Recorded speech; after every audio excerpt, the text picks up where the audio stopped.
proud to say I'm finally getting the hang of my shit. I figured it out. I know the way. Say issue family, I'm sure you're surprised what's happening today. So on today's episode, we're analyzing Nasdaq, NAS 100, US Nasdaq, US Tech, and depending on the broker that you're using. But basically, today what I'm gonna do, I'm dropping like a video. This video is gonna be like 15 to 17 minutes long, and it focuses on like the case study of like NAS 100, about what's gonna happen or what might potentially happen, because like after all, we don't control what's happening in the markets. We can only predict and analyze.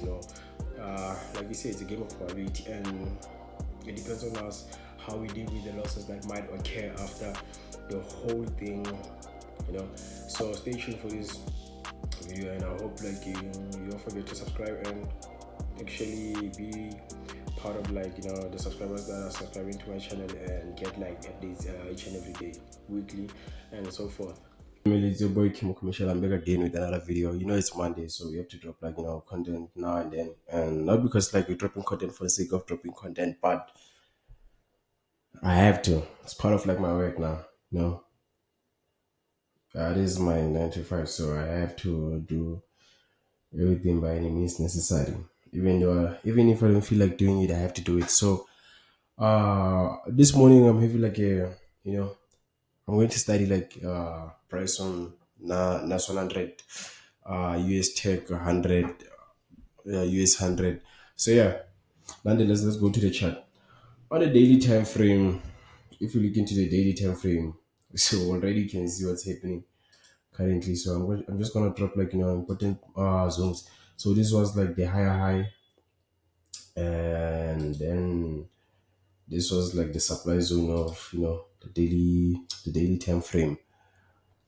Guys, I don't know if I should like go into details and explain everything that's happening, but okay, might as well, because I have like new subscribers here and there. Before we go any further, so guys, already I'm on 70 subscribers, and please don't forget to subscribe, and you can also refer people to my channel for them to get like free educational content, actually free good educational content. And I've noticed that people have been sleeping on this content. Last week Monday, exactly 7 days ago, I dropped like this video analyzing the XY, saying it's gonna go to the downside, and it did go where I anticipated price to go. Also, Euro USD and GPUSD did the same thing. And then I took like I've been consistent last week actually, because all these trades won. I only took like a loss on, was it Thursday? Because Friday I didn't trade NFP. I was off the charts the whole day. I told myself I'm not gonna look into the charts, and I know why, because it was NFP, and I didn't want to I didn't want to make unnecessary decisions and trade high voltage news. So yeah, but nonetheless, let's go back to the chart. So if we go to the chart here, we look into price, and what I was trying to explain before I went to that side of like my YouTube channel. I was saying, looking at market structure is like this. So what we have there is we had like a continuation of buys here and there, and then this low was taken out. Then Nasdaq started like taking a supply zone. Started taking this supply zone that was left at some point, and then started like selling and playing around for a couple of days now. This is the current price action that we have on Nasdaq. So let's go back. Sorry, my bad.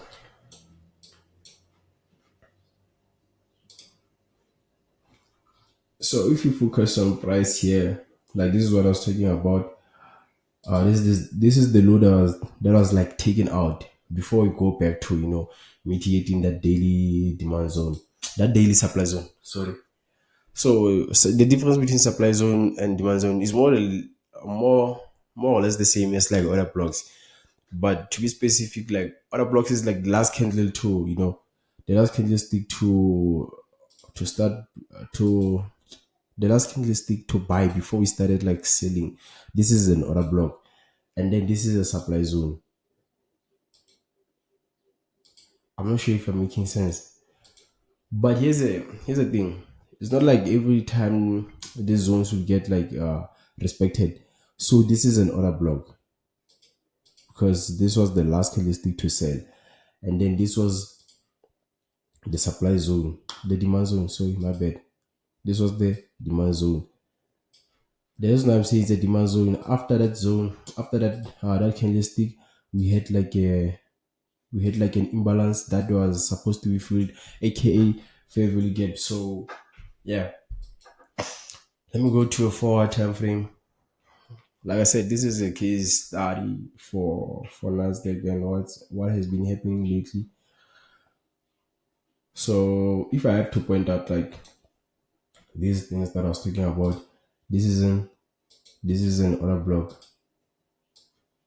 You see, in most cases, order blocks don't get respected, and supply zones and demand zones do get respected. So this is a supply zone.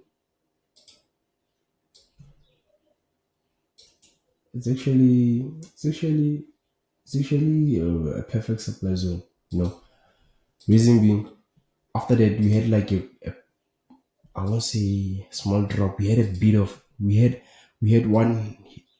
Oh, sorry guys, I almost cursed. So we had like a major drop here. That's the word I'm looking for. So we had a major drop on Nasdaq, and then price had to be filled out at this moment. That is why I'm saying like I don't read like fair value gaps. Imagine if I had to take an entry of this fair value gap and wait for days for it to come to where I'm supposed to be triggered. So I'm trying to check how many days did it take for that supply zone to be mitigated. So it took it took 7 days, 12 hours. Actually, it took 7 days, 12 hours. But yeah, that's nothing you have to worry about. Another thing, we had a change of character because we've been bullish like all along. So a change of character indicates that we're about to, change like the market direction. So market structure shift for those that trade ICT, but I'm trading smart money concepts, supply and demand, and in most cases I use like 75% zone on the Fibonacci tool, but I cannot use it on like indices because indices are the way that I'm looking for again. Indices take more of your money from your account if you take a loss. That's what I'm trying to say, trying to explain. So this low also points out that we're having like a change of character. Reason being, this was like a lower low, then we this was a low, not a lower low. Then this was a higher high, higher low, higher high, higher low, higher low, higher high, higher low, high. Then this higher low was taken out, meaning we're having a change of market structure, a change of character. So basically, we having a supply zone here. Even if you can say this is a supply zone, still okay because we had like an imbalance. Then you had like a gap that was filled after during the course of the week. So looking at this, like this was also a perfect supply zone. Was also a perfect supply zone. Like I explained, the change of character from the current price that I'm at. So I won't draw the change of characters thing like on the chart for now, but I explained what's happening. So this is what I'm having currently. So you see, so hence we had that drop, and also we have like a fair value gap at this point. It's actually a 4 hour very gap. Looks like it got triggered, but I don't know what's gonna happen when we drop to a lower time frame. So let's go to a 1 hour time frame. I'm gonna take my time with this one. So on a 1 hour time frame, this is the favorite gap that we're talking about. Because you keep on refining like this prices and everything when you go to like lower time frames. So this is what I want to do. I want to focus on the current price, and this is what I prefer. This is how I prefer to trade, guys. Let's say we're having a bullish market structure, and you keep on having high lows and high lows and high highs, and then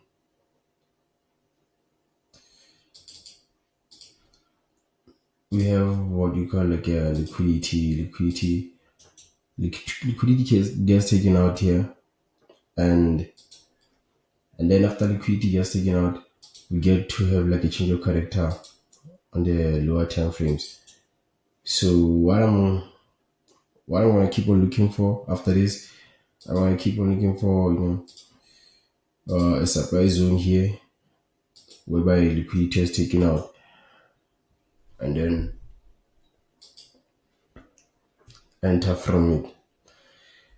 So I'll look for price to play around because you had a change of character, and then come to mitigate me, then go to the downside. Also, you can still like have an entry using a 75% Fibonacci zone, but then I'm trying to keep like my loss if ever, because the worst thing that can happen is you can analyze and do everything, but the worst thing that can happen to you is price not respecting your setup, and it doesn't have to respect your setup because we're only predicting what's gonna happen, and we're not gonna be okay. This is controversial when I say you're not reliable for taking a loss. I am reliable for taking a loss. It's how I take it that matters. So I'm only analyzing, I'm not controlling the market. So if you've been on my channel before, you understand what's happening here. That is why I'm doing like this trend line here instead of like going to a candlesticks and drawing it right over there. So yeah, guys, this is what I see. Liquidity has swept at this point, and already we have like an hour supply zone.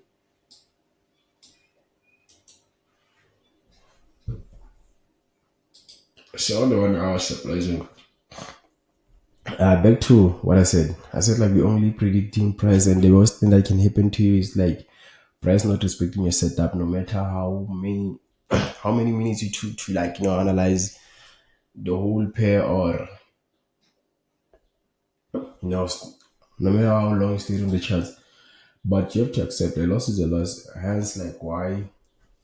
Hence, we always say, use proper risk management. So now I'm trying to refine this. I'm going to try to refine this supply zone here. So what we had here, we had like a change of character. You guys, I hope you guys see what I was talking about back then, like actually a few minutes ago. So this is what I said about market structure. We're having, maybe I'll drop a video on explaining what is market structure, change of character. I felt like I've been doing that on my Discord channel, so I might even do it here. So this is what I'm looking for. Let me check how much is this supply zone. So this is actually 108 pips. So nah, still too big. So if you look into this price, you have like a favorite gap also at this moment. You have a favorite gap. It hasn't been filled out. Sorry guys, I forgot to take like my medication.